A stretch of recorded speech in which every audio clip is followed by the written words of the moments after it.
Nandito na naman tayo sa ating tithes and offering. We are here to continue our worship through giving. Amen. Hallelujah.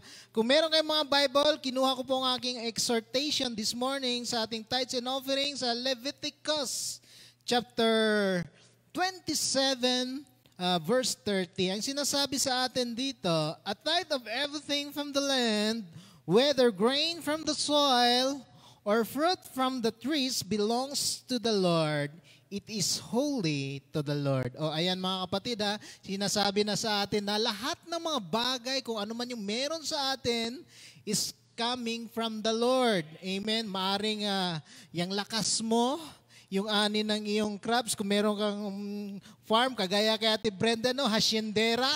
Amen. Kung mayroong mga ani doon sa iyong bukid, amen, it belongs to the Lord. Hallelujah. Kung wala kang farm, eto na lang. Yung kalakasan mo, kapatid, it belongs to the Lord pa rin yan.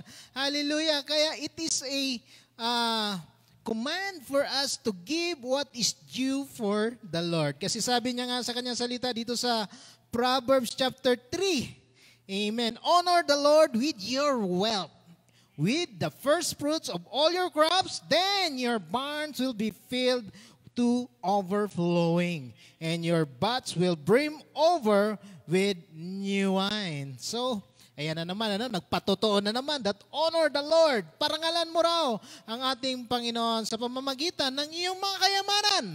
Hallelujah. Kung wala kang kayamanan, imposible, wala kang maibigay sa Panginoon. Ano, Ate Bren? Meron talaga. Meron tayong maibibigay kahit na ano man yan. Lakas mo siguro, talento mo, time, talent mo. I know, merong something dyan na you are good at it. Amen? Something na makakapaglugod sa ating Panginoon. Sabi nga rito, honor the Lord. Amen? So, if we are ready, wag nating patatagalin kasi si Kuya Jeff ang magme-mensahe. Alam naman natin, pag si Kuya Jeff, puspos yung kanyang, amen, pagtatayo dito. Kaya if we are ready, why don't we all stand and let's give to the Lord. Hallelujah. Praise God.